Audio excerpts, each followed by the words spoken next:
ভাই গ্রামারের কত রুলস, 12টা টেন্স, তার নিয়ম, আবার তার মধ্যে কোনটা কোথায় বসবে, এদিকে পার্টস অফ স্পিচের হাজারো নিয়ম, এদিকে এখানে এ অ্যান্ড দি থাকছে, আবার তার আবার এক্সেপশন।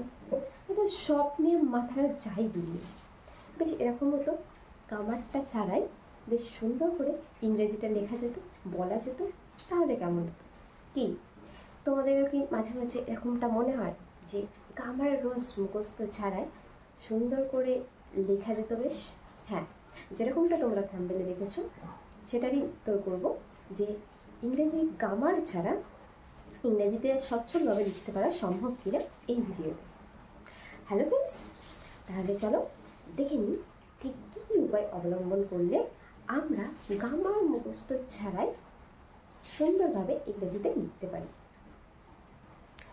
প্রথমে আমাদের এটা বুঝতে হবে যে গ্রামারের রুলস মুখস্থ করে বা সেটাকে বুঝে অ্যাপ্লাই করার মধ্য দিয়েও আমরা যেমন শিখতে পারি, সেরকমভাবে গ্রামারের সমস্ত রুলস, সেই গ্রামার বুকে যা কিছু আছে সেগুলোর নাম মুখস্থ করেও আমরা স্বাচ্ছন্দ্যে লিখতে পারি। দুটোভাবেই আমরা করতে পারি। বরং গ্রামারের রুলস মুখস্থ না করে আমি যে টেকনিকের কথা এই ভিডিওতে বলবো সেইটা অ্যাপ্লাই করলে আরও সহজে স্বতঃস্ফূর্তভাবে আমরা ইংরেজি লেখায় সাবলীল হয়ে উঠতে পারি। চলো তাহলে দেরি না করে শুরু করি। প্রথমত, নতুন টেকনিক অ্যাপ্লাই করার আগে আমাদের 3টি অভ্যেস ছাড়তে হবে, তাতে করে আমরা সেই জায়গায় নতুন অভ্যেস বা নতুন পদ্ধতিগুলোকে অ্যাপ্লাই করতে পারবো। প্রথম যে অভ্যেসটা আমাদেরকে ছাড়তে হবে সেটা হচ্ছে গ্রামারের রুলসগুলোকে মুখস্থ করা। যে যা কিছু রুল রয়েছে সেটাকে মুখস্থ করা আর লিখতে যাওয়ার সময় সেটাকে ভেবে ভেবে অ্যাপ্লাই করা। ফার্স্ট হ্যাবিট, যেটা আমাদের ছাড়তে হবে।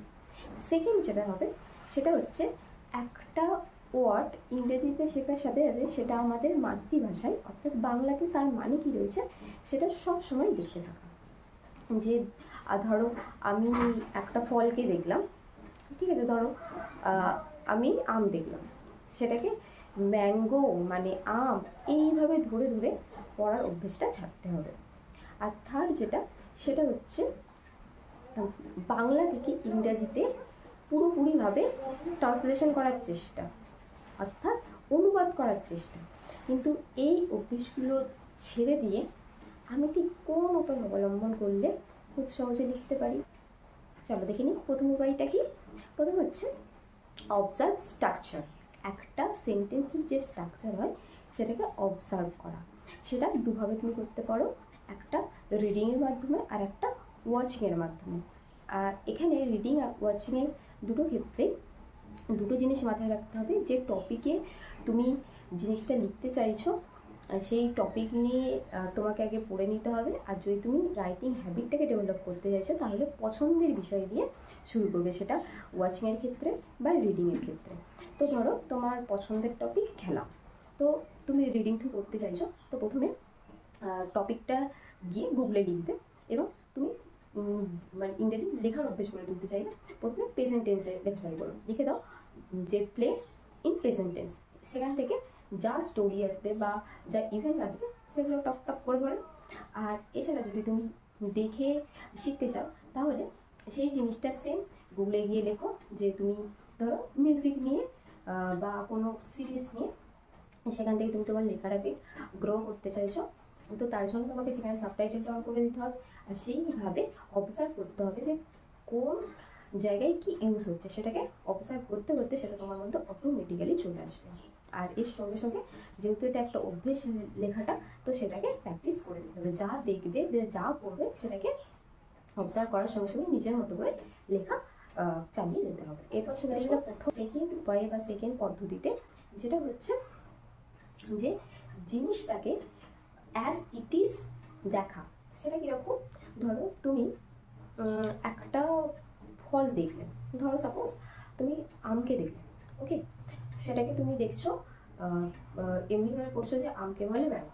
এর পরিবর্তে তোমাকে যেটা করতে হবে, তুমি ডাইরেক্ট চলে যাবে গুগলে, সেখানে যে জিনিসটার ওয়ার্ডের মানে তুমি বুঝতে পারছো না সেই ওয়ার্ডটা দিয়ে লিখবে ইমেজ, ঠিক আছে, যেটা তুমি জানতে চাইছো সেটার ইমেজ কী আসছে। অর্থাৎ ধরো তুমি ম্যাঙ্গো দিয়ে আছে, তার মানে জানতে চাইছো, ম্যাঙ্গোটা গুগলে লিখে তার পাশে লিখে দেবে ইমেজ, তাতে করে কী হবে, আর চলে যাবে ইমেজ সেকশানে, সেখানে গিয়ে তুমি ডাইরেক্ট জিনিসটা যে ম্যাঙ্গোকে তুমি ম্যাঙ্গো হিসেবেই দেখছো, ম্যাঙ্গোকে আম হিসাবে, এই যে সেকেন্ড লেয়ার, এই জিনিসটা তোমার থাকবে না, তাতে করে শেখাটা হয়ে যাবে আরও সহজ। এরপর চলে যাব থার্ড পদ্ধতিতে, সেটা হচ্ছে যে তোমাকে আমরা যেটা করে থাকি জেনারেলি যে অনুবাদ করে থাকি বাংলা থেকে ইংরেজিতে। এর পরিবর্তে যেটা করতে হবে যে একটা সেন্টেন্স তুমি যখন পড়ছো তার সাথে সাথে ইংরেজিতে সেটার ভাব কি রয়েছে সেটাকে ফিল করা। সেটা যদিও প্রথম দিকে করাটা একটু ডিফিকাল্ট হতে পারে, ফিল নাও হতে পারে, কিন্তু আস্তে আস্তে অভ্যেস করলে হয়ে যায়। প্রথমে ইংরেজিতে একটা লাইন পড়লে তারপরে গিয়ে সেটাতে বাংলাতে কি মানে রয়েছে সেটাকে ফিল করা, বরং সেটা করলে আরও বেশি আমরা সহজে শিখতে পারি। যদি আমরা ধরো একটা বাংলা লাইন পড়লাম, তারপরে গিয়ে ইংরেজিটা পড়ি, তাতে করে কী হয়, আমরা ওয়ার্ড টু ওয়ার্ড ট্রান্সলেশন করার চেষ্টা করি। এতে করে গিয়ে আমাদের প্রসেসটা স্লো হয়ে যায়। যখনই আমরা ইংরেজি কিছু লিখতে যাই আগে বাংলায় ভাবি, তারপর সেটাকে সাজাই, তারপরে ইংরেজিতে লিখি। কিন্তু আমরা যদি ইংরেজিতে জিনিসটা পড়ে পড়ে অভ্যেস করে নিই এবং সঙ্গে সঙ্গে তার বোঝার জন্য তারপরে গিয়ে বাংলাটা যেখানটা অসুবিধা হচ্ছে, তাতে করে কী হবে, আমাদের মধ্যে সেন্সটা ডেভেলপ হবে, আর তা আমরা স্বতঃস্ফূর্তভাবে লিখতে পারবো। আর এছাড়াও আরেকটা জিনিস করা যায়, রিড আ স্টোরি। আমি একটা স্টোরি পড়তে পারি, তো সেটাকে এইভাবে ভেঙে ভেঙে পড়া যে আই ক্যান রিড, আমি পারি, আ স্টোরি, একটি গল্প, এইভাবে ভেঙে ভেঙে জিনিসটাকে করা, ফ্রেজ হিসেবে করা, অর্থাৎ একটা সেন্টেন্সকে ভেঙে ভেঙে পড়া, তারপরে তার সাথে সাথে বাংলা মিনিংটা করা। এতে করে দেখবে তোমাকে গ্রামারের রুলস মুখস্থ ছাড়াই ইজিলি তোমার মধ্যে বিষয়টা চলে আসবে। আর পুরো বিষয়টাকে আমি যদি একবার সামারাইজ করে দিই, সেটা গিয়ে দাঁড়াবে এইরকম যে প্রথমে তোমাকে জিনিসটাকে ইটিস দেখতে হবে।